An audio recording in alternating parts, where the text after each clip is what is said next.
আমার রংপুরের দিকে চোখ দিলে ওই হিন্দুস্তানের 7 সিস্টার চূর্ণ বিচূর্ণ হয়ে যাবে ইনশাআল্লাহ। এই আকাশে কালো মেঘ দেখা যাচ্ছে, ছুটে আসছে ওই হিন্দুস্তান থেকে। অখণ্ড ভারতের স্বপ্ন দেখা হচ্ছে। ভারত থেকে নবনিযুক্ত হাই কমিশনার এসে অখণ্ড ভারতের গল্প শোনাতে চায় আমাদের। আমরা স্পষ্ট ভাষায় জানিয়ে দিতে চাই, আমাদের ভূখণ্ডের সিদ্ধান্ত 1947-এ হয়েছে, 1971-এ হয়েছে, 2024-এ হয়েছে। আমাদের স্বাধীনতা এবং সার্বভৌমত্ব নিয়ে ছিনিমিনি খেলার চেষ্টা করবেন না। 11 দলীয় ঐক্য আয়োজিত আজকের এই বিভাগীয় সমাবেশের সম্মানিত সভাপতি, খুলনা বিভাগের রয়্যাল বেঙ্গল টাইগার মিয়া গোলাম পরোয়ার, আজকের এই বিভাগীয় সমাবেশের সম্মানিত প্রধান অতিথি, জনতার প্রধানমন্ত্রী, জনগণের প্রধানমন্ত্রী ডাক্তার শফিকুর রহমান, মঞ্চে উপবিষ্ট 11 দলীয় ঐক্যের সর্বস্তরের নেতৃবৃন্দ, আমার সামনে উপস্থিত মিডিয়ার ভাইরা এবং প্রাণপ্রিয় খুলনাবাসী, আসসালামু আলাইকুম। আপনারা ভালো আছেন তো নাকি? নির্বাচনের আগে এই মাঠে এসেছিলাম, বক্তব্য রেখেছিলাম, আপনাদের সাথে কথা বলেছিলাম, আপনাদের আহ্বান জানিয়েছিলাম খুলনা বিভাগের 11 দলের প্রতীকে সিল দিতে হবে, জয়যুক্ত করতে হবে, মনে আছে? আপনারা কথা রেখেছেন। আপনারা এই খুলনা বিভাগে 11 দলের প্রতীক দাঁড়িপাল্লার প্রতীকে সিল মেরে সংসদে কথা বলার জন্য অসংখ্য প্রতিনিধি পাঠিয়েছেন, আপনাদের ধন্যবাদ জানাই। কিন্তু একই সাথে সাথে সেই নির্বাচনে ম্যানেজ ভোটের মাধ্যমে মিয়া গোলাম পরোয়ারের মতো খুলনার রয়্যাল বেঙ্গল টাইগারদের সংসদে যেতে দেওয়া হয় নাই। আমরা এই নির্বাচনকে ধিক্কার জানাই। সেই নির্বাচনের পূর্বের ভাষণে আপনাদের আহ্বান জানিয়েছিলাম, গণভোটে হাকে জয়যুক্ত করতে হবে। আপনারা গণভোটে হাকে জয়যুক্ত করেছেন, কিন্তু ম্যানেজ ভোটের মাধ্যমে যারা রাষ্ট্রীয় ক্ষমতা দখল করেছে তারা জুলাইয়ের শহীদের রক্তের সাথে বেঈমানি করে জুলাই সনদকে মানতে চায় না। কথাবার্তা পরিষ্কার, গণভোটের আলোকে জুলাই সনদ বাস্তবায়ন করতে হবে। তারা আবার সংসদে যে বলতে চায় অক্ষরে অক্ষরে নাকি জুলাই সনদ বাস্তবায়ন করবে। কোন অক্ষর? কার অক্ষর? আমরা হিন্দুস্তানের অক্ষর চিনি না, আমরা বিএনপির গুলশান অফিসের অক্ষর চিনি না, আমরা জুলাই শহীদদের অক্ষর চিনি, গণভোটের অক্ষর চিনি। গণভোটে যেই রায় এসেছে সেই অক্ষরে জুলাই সনদ বাস্তবায়ন করতে হবে। কথা ঠিক আছে তো নাকি? প্রস্তুত আছেন তো নাকি? যদি না হয় সংসদে, সমাধান হবে রাজপথে। সংগ্রামী সাথী এবং বন্ধুগণ, আকাশে প্রচন্ড রোদ, প্রচন্ড তাপ। এই আকাশে কালো মেঘ দেখা যাচ্ছে, ছুটে আসছে ওই হিন্দুস্তান থেকে। অখণ্ড ভারতের স্বপ্ন দেখা হচ্ছে। ভারত থেকে নবনিযুক্ত হাই কমিশনার এসে অখণ্ড ভারতের গল্প শোনাতে চায় আমাদের। আমরা স্পষ্ট ভাষায় জানিয়ে দিতে চাই, আমাদের ভূখণ্ডের সিদ্ধান্ত 1947 হয়েছে, 1971 হয়েছে, 2024 হয়েছে। আমাদের স্বাধীনতা এবং সার্বভৌমত্ব নিয়ে ছিনিমিনি খেলার চেষ্টা করবেন না। এই খুলনা অঞ্চলে দীর্ঘদিন ধরে হিন্দু এবং মুসলমান কাঁধে কাঁধ মিলিয়ে বসবাস করছে। কোনো সমস্যা আছে? নতুন করে ভারত থেকে দাবি তোলা হচ্ছে রয়ের প্রেসক্রিপশনে হিন্দুদের জন্য নাকি বাংলাদেশে আলাদা ভূখণ্ড প্রয়োজন। বাংলাদেশে হিন্দু মুসলমান কোনো ভেদাভেদ আছে? ভেদাভেদ আছে ওই ভারতে। ওখানে কুরবানি করতে দেওয়া হয় না, ঈদের নামাজ পড়তে দেওয়া হয় না। আমরা তো ভারতের 20 কোটি মুসলমানের জন্য আলাদা ভূখণ্ড চাই নাই। আপনারা কেন বাংলাদেশের দিকে চোখ দিচ্ছেন? এই বাংলাদেশের চট্টগ্রাম বিভাগ নিয়ে আগে থেকে ষড়যন্ত্র চলছে। নতুন করে এখন রংপুর বিভাগ নিয়েও তারা ষড়যন্ত্র করতে চায়। কথাবার্তা পরিষ্কার। আমার চট্টগ্রাম, আমার রংপুরের দিকে চোখ দিলে ওই হিন্দুস্তানের 7 সিস্টার চূর্ণ বিচূর্ণ হয়ে যাবে ইনশাআল্লাহ। সংগ্রামী সাথী এবং বন্ধুগণ, বক্তব্য দীর্ঘায়িত করব না। বাংলাদেশের স্বরাষ্ট্রমন্ত্রী, যিনি ভারতের মুখ্যমন্ত্রীর ভাষায় কথা বলেন, বাংলাদেশের ম্যানেজ ভোটের প্রধানমন্ত্রী, যিনি জবান খুলতে পারেন না, তাদের জানিয়ে দিতে চাই, নত জানু পররাষ্ট্রনীতি ত্যাগ করুন। স্বাধীন সার্বভৌম বাংলাদেশের জন্য এবং গণভোট বাস্তবায়নের জন্য 11 দল রাজপথে নামবে এবং বিজয় ছিনিয়ে আনবে ইনশাআল্লাহ। প্রস্তুত আছেন? খুলনার বাঘেরা প্রস্তুত? আওয়াজ তুলুন, নারায়ে তাকবীর, নারায়ে তাকবীর, নারায়ে তাকবীর। দেখা হবে বিজয় ইনশাআল্লাহ। বিজয়ের পথে যাত্রা শুরু, জীবন অথবা মৃত্যু। আসসালামু আলাইকুম। আসসালামু আলাইকুম ওয়া রাহমাতুল্লাহ। আজকের এই ঐতিহাসিক জনসভার সম্মানিত সভাপতি, দক্ষিণ বাংলার কৃতি সন্তান অধ্যাপক মিয়া গোলাম পরোয়ার, সেক্রেটারি জেনারেল জামাত ইসলামী, আজকের এই ঐতিহাসিক সমাবেশের সংগ্রামী প্রধান অতিথি, 11 দলের শীর্ষ নেতা, আমাদের রাহবার ডক্টর শফিকুর রহমান এমপি, 11 দলের শ্রেষ্ঠ নেতৃবৃন্দ, সামনে উপবিষ্ট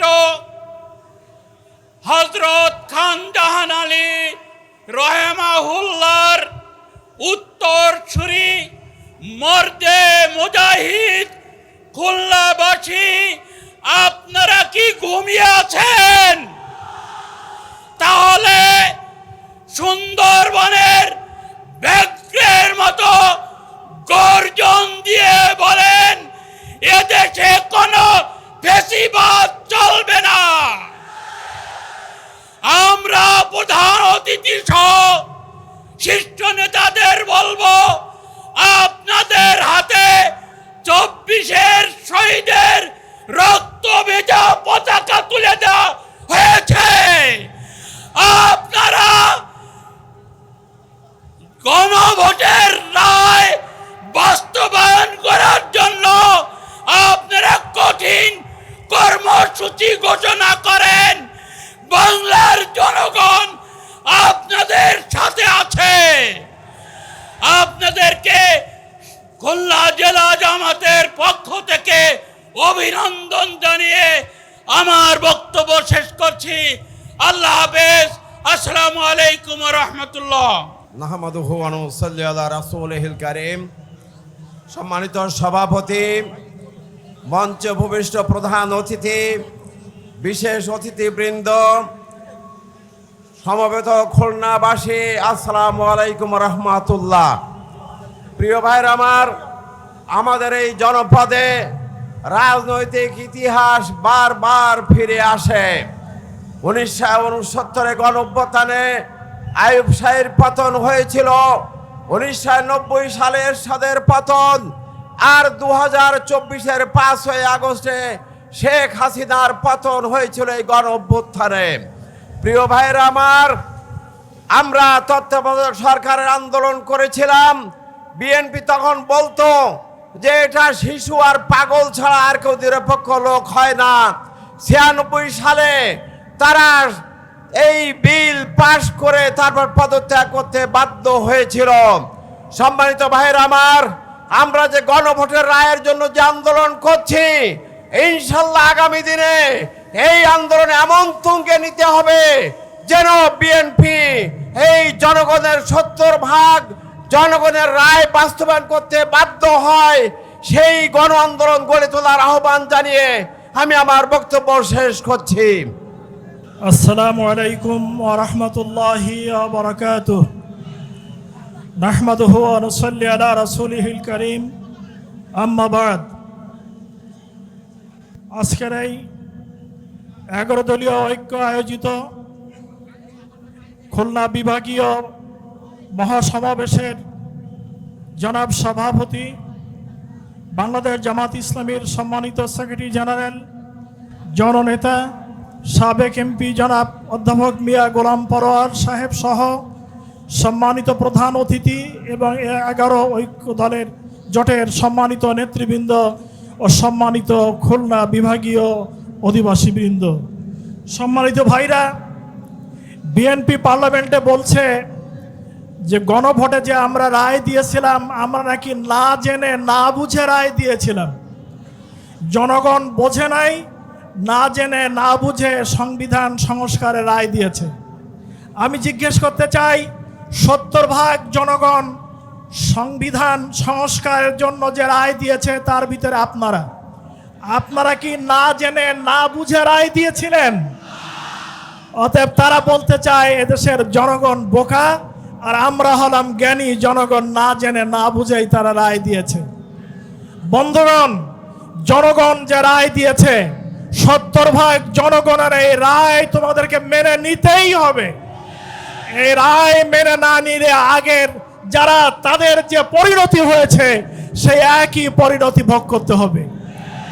আজকে আমরা যে সময় খুলনায় দাঁড়িয়ে কথা বলছি, সে সময় খুলনার আইন শৃঙ্খলা পরিস্থিতি, মসজিদের ভিতরে ঢুকে গুলি করে মানুষকে আহত করা হচ্ছে। আজকে সারা দেশের রিপোর্ট হচ্ছে যে এই কদিনের ভিতরে গত 6 মাসে 118 জন কন্যা সন্তান বালিকাদেরকে ধর্ষণ করা হয়েছে। 17 জনকে ধর্ষণ করার পরে তাদেরকে হত্যা করা হয়েছে।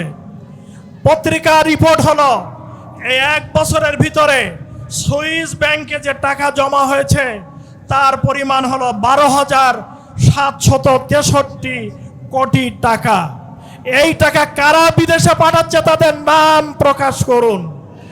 কারা দেশের জনগণকে কষ্ট দিয়ে এই কোটি কোটি টাকা, লক্ষ কোটি টাকা বিদেশে পাঠাচ্ছে তাদের নাম প্রকাশ করুন। গণভোটের রায় বাস্তবায়ন করুন, জনদুর্ভোগ দূর করুন, দেশে শান্তি শৃঙ্খলা ফিরায় আনেন। খুলনা সহ দক্ষিণ অঞ্চল উন্নয়নের রোড ম্যাপ হিসাবে এটাকে গ্রহণ করুন।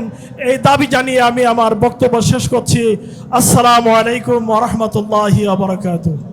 প্রধান অতিথি, বিশেষ অতিথি, 11 দলের নেতৃবর্গ, বিভিন্ন জেলার নেতৃবর্গ, সমবেত বাংলাদেশকে পরিবর্তনের জন্য যারা প্রথম পদক্ষেপ নিয়েছে খুলনাবাসী, আমরা আপনাদের সামনে খুব দুঃখের সাথে বলতে চাই, অতীতে অনেকগুলো সরকার এসেছে। সরকার আসার পরেই এই জনগণের কাছে জনগণের দাবি জানানোর জন্য যাওয়ার প্রয়োজন হয় নাই। আমাদের সামনে এমন এক সরকার এসেছে যে সরকার গণ অভ্যুত্থানের ফলাফল মেনে নিতে রাজি নয়। 1991 সনে স্বৈরাচার পতনের মাধ্যমে জনগণের যে আকাঙ্ক্ষা তৈরি হয়েছিল, এদেশের মানুষ নির্বাচনের মাধ্যমে সরকার পরিবর্তন করবে, সেই আকাঙ্ক্ষাকে তারা অস্বীকার করেছিল। তত্ত্বাবধায়ক সরকারের দাবি উঠেছিল, সেই দাবির বিপরীতে তারা বলেছিল এদেশে পাগল আর শিশু ছাড়া কেউ নিরপেক্ষ না। কিন্তু জনগণ যখন ফুঁসে উঠেছিল, তখন সারা রাত সংসদ চালিয়ে তত্ত্বাবধায়ক সরকার মেনেছিল। আজকে নেতৃবর্গ বক্তব্য দিবেন, তাই আমি সংক্ষেপে এই কথা বলছি। আমরা 2004 সনে ঠিক একই কাজ করেছিল বিএনপি। 2004 সালে চতুর্দশ সংবিধান সংশোধনের মাধ্যমে তাদের নিজেদের বিচারপতিকে তত্ত্বাবধায়ক সরকারের প্রধান বানানোর জন্য বিচারপতিদের বয়স ৬৫ থেকে ৬৭ করা হয়েছিল, যার প্রতিদান হিসাবে এদেশ পেয়েছিল ফখরুদ্দিন মঈনুদ্দিনের ১/১১ সরকার। এই বিএনপির ভুলের কারণে ১৭ বছরে বাংলাদেশ ফ্যাসিবাদ মোকাবেলা করে ২৪ জুলাই যখন দ্বিতীয় দেশকে স্বাধীন করেছিল, এই স্বাধীনতার পর গণভোটের মাধ্যমে, জনগণের ভোটের মাধ্যমে ইঞ্জিনিয়ারিং করে তারা ক্ষমতায় এসেছে। ক্ষমতায় এসে তারা যে কাজটা করেছে, তারা ইন্ডিয়ান আধিপত্যবাদকে, ভারতীয় আধিপত্যবাদকে প্রতিষ্ঠিত করার জন্য তারা কার্টুনের টম অ্যান্ড জেরি নাটক শুরু করেছে। তারা উপদেষ্টা ইন্ডিয়ায় পাঠিয়ে নাটক মঞ্চস্থ করছে। তারা পুশিন এবং সীমান্ত হত্যাকে নতজানু পররাষ্ট্র নীতির মাধ্যমে তারা বাস্তবায়ন করার চেষ্টা করছে। সংগ্রামী খুলনাবাসী, আমরা আপনাদের মাধ্যমে বলতে চাই, আপনারা যেমন সংসদে বিপ্লব ঘটিয়েছেন, ঠিক একইভাবে ইনশাল্লাহ আমরা আন্দোলনের মাধ্যমে সরকারের এরকম এই ভারত নীতির থেকে সরে এসে আমার অধিকার প্রতিষ্ঠার জন্য ইনশাল্লাহ আন্দোলনের মাধ্যমে তা প্রতিষ্ঠিত করব। আসসালামু আলাইকুম রাহমাতুল্লাহ।